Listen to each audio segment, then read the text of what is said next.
Welcome back.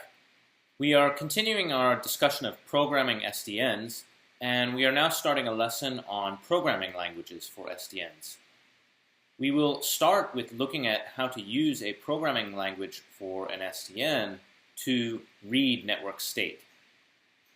In subsequent lessons, we'll talk about how to use the state that we read from the network to write and compose policies, and we'll also later talk about how to change network policies as network events and conditions change. Let's remind ourselves about the challenges involved in programming SDNs in today's environment.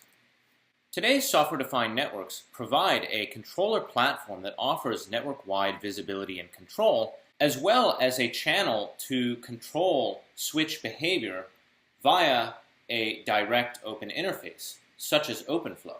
However, these southbound APIs like OpenFlow are still relatively tied to the underlying hardware, thus making it difficult to develop controller applications at the right levels of abstraction that are independent from the underlying switch hardware and the protocols that are used to control the switches. Developing better abstractions for SDN programming involves recognizing that this programming involves a control loop that effectively has 3 steps. So if we have a network of OpenFlow switches and a controller, the first step is that that controller must be able to read and monitor the network state. It must also be able to monitor for events that change the network conditions, such as changes in traffic load, security events, and so forth. Based on that state and the events that the controller receives, it can compute forwarding behavior for the switches in the network based on policies that the network operator specifies. It's possible, of course, that the controller may have multiple policies that either conflict or otherwise need to be composed. We will talk about policy composition in the next lesson. After computing the policy, the controller must write that policy back to the OpenFlow switches.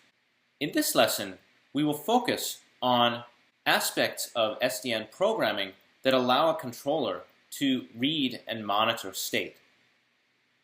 In a later lesson, we will talk about how to extend the control framework so that it can also process and handle events. Reading network state typically involves processing multiple rules. Let's suppose that we have traffic counters, where each rule counts bytes and packets associated with a particular flow. The controller can, of course, poll those counters, but we might have a situation that requires the operator to express a policy in terms of multiple rules. For example, the operator might wish to monitor web server traffic except for traffic coming from the host with source IP address 1234. Doing so involves writing 2 rules, one for monitoring the port 80 traffic and the other for expressing the exception. When we have multiple rules, we need a way of expressing priorities so that rule number 1 takes precedence over rule number 2. The solution to this problem is to introduce predicates. For example, we can introduce a predicate that refers to flows for which the source IP address is not 1234 and the source port is 80. Of course, we need a runtime system that also translates these predicates into the appropriate switch patterns and flow table entries. Another challenge in reading network state is that there are a limited number of rules that can be installed in the switch. Switches have limited space for rules, and we cannot install all possible patterns.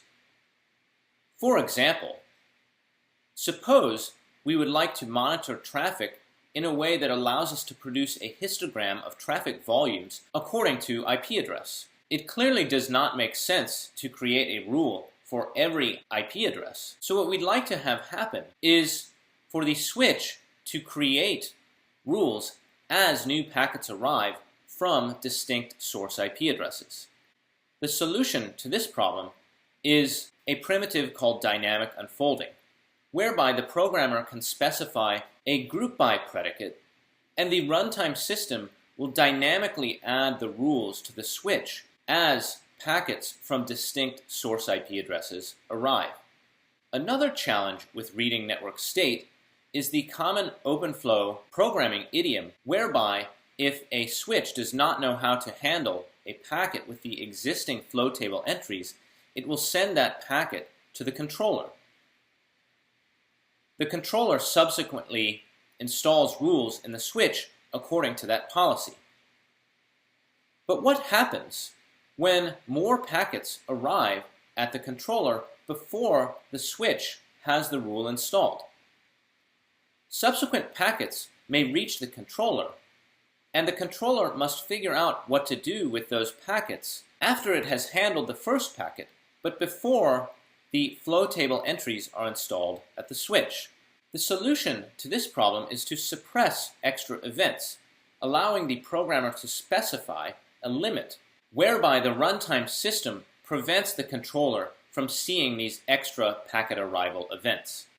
These primitives have been put together in a programming language for SDNs called Frenetic, which is a SQL-like query language that allows the network programmer to read network state. Frenetic allows the programmer to get what they ask for and see nothing more and nothing less.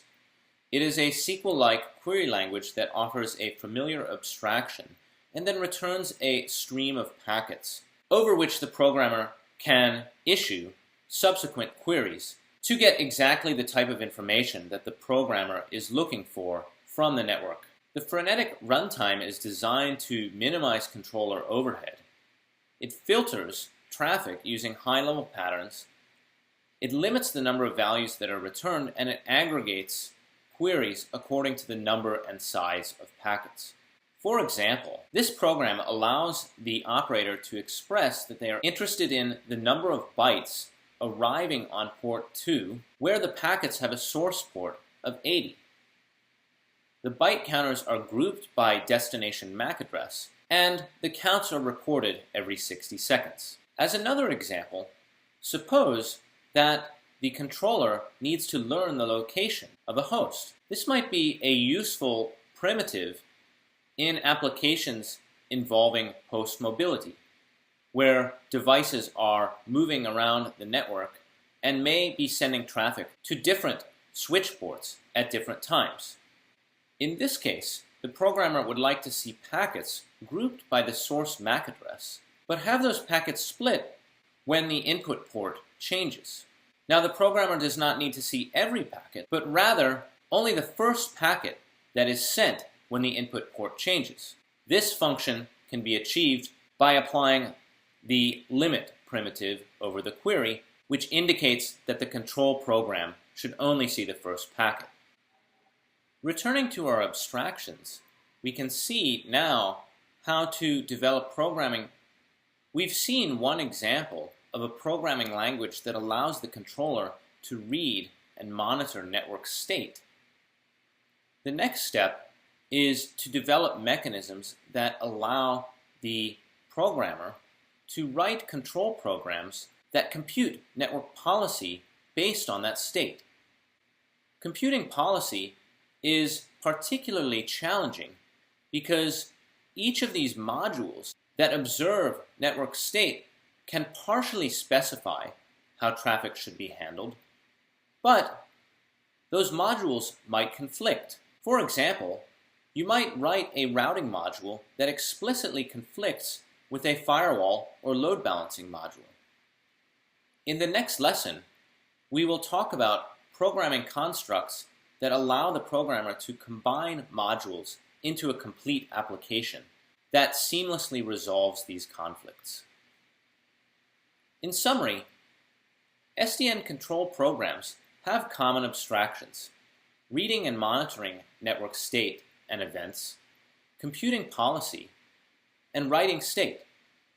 In this lesson, we've taken the first step by looking at how an SDN program can read network state. Frenetic is a SQL-like query language that allows the programmer to control the traffic that's seen at the controller while monitoring network state.